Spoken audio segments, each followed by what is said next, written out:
Welcome po muli sa Philippine Weather Trivia. Again, para po sa mga bago sa channel na to, ako nga po muli, si Alvin Pura, isang meteorologist at ang inyong weather tito. Gaya nga ng inaasahan, meron pong nabuong low pressure area dito sa mga grupo ng kaulapan sa eastern section ng ating bansa, yung pong ating tinatawag ng Intertropical Convergence Zone. Ito pong low pressure area na ito ay huling namata ng Pag-asa sa layong 705 kilometers east ng Surigao City, diyan po sa may Surigao del Norte. Yan po ay nasa dagat ha. At sa ngayon, tumataas na po yung tsansa niyan maging isang ganap na bagyo. Ay sa Pag-asa, nasa medium o katamtaman po ang tsansa niyan maging isang ganap na bagyo. So mamaya talakayin natin yan. Pero silipin muna natin itong ating satellite image. Kung mapapansin nyo dito, meron na po tayong mga pag-ulan sa ilang bahagi ng ating bansa dahil po doon sa ating low pressure area. Ito po ay nag-extend na o yung kanyang mababang pressure ay nag-extend na po sa Eastern Visayas, Caraga, Davao Region, Catanduanes at Albay. Kasama na po dyan ang Sorsogon. Meron tayong mga posible dyang kalat-kalat na pag-ulan. At kung minsan, meron din tayong mga biglang buhos ng pag-ulan dahil sa mga thunderstorms. Pero may mga pagkakataon naman na sumisili po yung ating araw. Samantalang, nabawasan din po yung epekto ng ating habagat sa ngayon.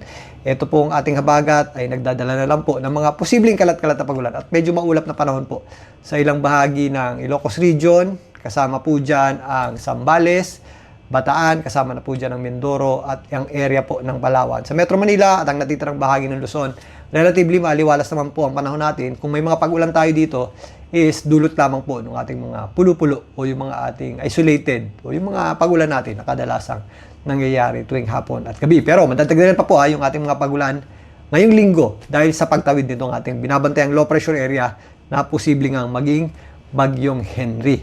So narito ang ensemble forecast track ng GFS para dito sa ating binabantayang ang sama ng panahon. Ito po ay may possibility nga maging isang ganap na bagyo within the next 48 or more than 48 hours. At if ever ito po ay maging bagyo sa loob ng ating area of responsibility, ito po ay mabibigyan ng local name na Henry. Sa ngayon, ang tsansa po niyan maging ganap na bagyo is mas mataas kapag nandito na po yan sa may West Philippine Sea or kapag palabas na po yan ng West Philippine Sea. At habang binabaybay po niyan, itong West Philippine Sea papunta dito sa southern portion ng Japan. Ganun pa man, as a low pressure area man yan or a bagyo, ang concern po natin dito is yung mga posibleng pag-ulan na dala nito kumpara do sa malalakas na hangin. If ever maging bagyo yan, yan po ay nasa tropical depression category lamang at medyo hindi pa ganun kalakasan yung hangin yan.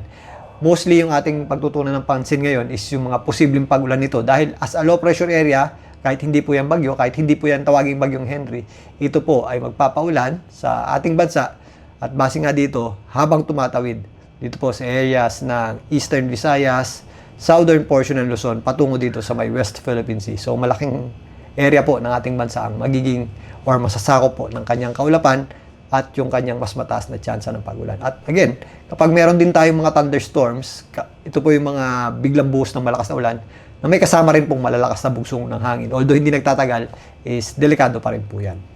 So unahin muna natin itong rainfall advisory ng Pag-asa. Base dito, meron tayong mga possible na 50 to 100 millimeters na pag-ulan or moderate to at times heavy rain sa mga areas ng Northern Samar, Eastern Samar, kasama po dyan ang Biliran, maging dito sa Dinagat Islands. Ito po ay bukas hanggang sa darating na Tuesday. Ito po ay given na patawid na yung ating binabantayan low pressure area dito po sa Visayas. Maliban po dyan, ang natitirang bahagi po ng Visayas for tomorrow hanggang Tuesday and itong northern part ng Mindanao, including Caraga.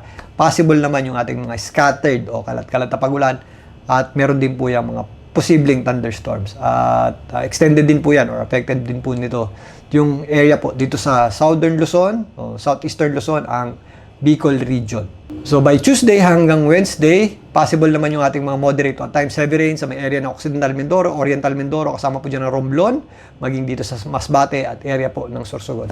Given na patawid na po yung ating binabantayang sama ng panahon dito po sa area ng Mimaropa. At maliban dyan, mas madadagdagan din po yung ating mga pagulan sa rest of Bicol region, Calabarzon, Cavite at Batangas, maging dito po sa area ng Metro Manila by Tuesday to Wednesday. Possible po yung ating mga scattered lamang o kalat-kalat na pag-ulan, meaning may chance pong sumikat yung araw pero most of the day maula po yung panahon natin. At any time of the day, pwede rin po tayo makaranas ng mga pag-ulan. At malalakas po yan kapag meron tayong thunderstorms. Ito ay mula Tuesday hanggang Wednesday habang tumatawid yung ating binabantayang sama ng panahon. Ito po yung posible nating tawaging bagyong Henry. Maliban dyan, Ito rin pong western section ng Visayas. Possible din po yung mga kalat-kalat na pagulan dyan. Kasama na po dyan ang area ng Mimaropa, maging dito sa central portion ng Visayas habang tumatawid po itong binabantayan nating low pressure area. So ngayon talakayin natin ang mga posibleng pagulang maaaring dala nitong ating binabantayang low pressure area. Again, as a low pressure area, sa ngayon ang mas concern natin dito is yung kanyang mga posibleng daladalang pagulan kaysa po doon sa lakas ng hangin. Kahit po maging bagyo yan, kahit tawagin po natin itong bagyong Henry, ito po ay papalo lamang sa hanggang tropical depression category habang tumatawid sa ating bansa. Kaya unahin na natin itong mga pagulan. Mula bukas, Monday, possible po yung ating mga scattered o kalat-kalat na pagulan sa mga areas po ng Bicol Region, Eastern Visayas, malaking bahagi po ng Visayas, pero yung concentration natin ng mas maraming pagulan is nandito po sa Bicol Region, southern portion ng Luzon, kasama po dyan ng Eastern Visayas. Mga possible na afternoon showers at thunderstorms naman ang ating aasahan dito po sa areas ng Mindanao, ganun din po sa natitirang bahagi ng Luzon.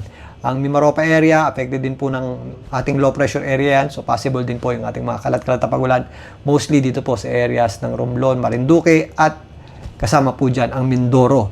So, by Tuesday, Monday coming to Tuesday, habang kumikilos po yung ating low pressure area, papatuloy po yung ating mga pagulan dito po sa area ng Bicol Region, Mimaropa, Western Visayas, at matataas na chance ng pagulan. Yan po ay mga scattered o kalat-kalat na pagulan. Pero, malalakas po yung ating mga pagulan dito po sa mga areas na medyo malapit do sa gitna at sa ibabang bahagi ng ating sama ng panahon. Yan po ay by Tuesday. At kung papansinin nyo, meron din tayong mga pagulan sa Central Luzon, particularly ang Zambales at Bataan, maging dito sa Metro Manila. So starting Tuesday to Wednesday, maula po ang panahon natin at posible po yung ating mga kalat-kalat na pagulan. At meron din po tayong malalakas na hangin kapag meron tayong thunderstorms. Nagsisimula na rin po bumalik yung ating habagat or lumakas ulit yung ating habagat dahil dito sa ating samahan ng panahon, sa inflow ng hangin yan by Tuesday coming Wednesday. So areas po ng Mimaropa, Western Visayas at eto pong Zamboanga Peninsula, mas madadagdagan po yung ating pagulan. By Wednesday to Thursday, ito po ay nakatawid na yung ating samahan ng panahon sa may West Philippine Sea. If ever, yan po ay may chance ng maging isang ganap na bagyo or naging bagyo na po yan. Kung mapapansin nyo, papunta na sa kanya yung ating moisture o yung ating hangin. So, yung effect ng habagat is mababawasan dito po sa ating bansa. Mostly, ito na lang western section ng Mimaropa, ang Palawan, Occidental Mindoro, kasama na po dyan ang Western Visayas. Affected po ng ating habagat, kasama po dyan ang Zamboanga Peninsula.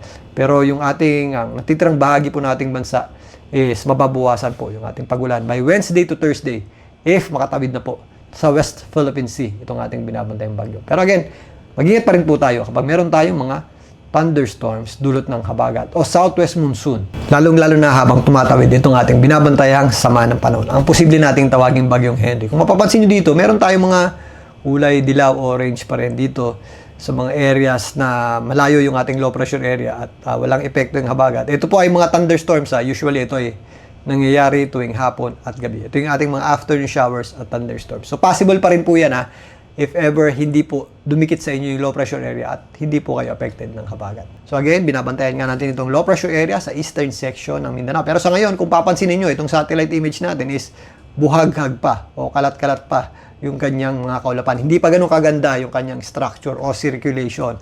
Ganun pa man, magpapaulan pa rin po yan sa ilang bahagi ng ating bansa, lalong-lalo na habang tumatawid po yan dito sa Eastern Visayas at sa katimugang bahagi ng Luzon. Mag-ingat po tayo sa mga posibleng epekto ng mga pag-ulan na yan, lalong-lalo na po sa mga posibleng flash floods and landslides, especially sa mga mababang lugar at malalapit sa bundok. Balikan natin yung bukas. Muli ito po ang inyong Weather Tito para sa Philippine Weather Trivia.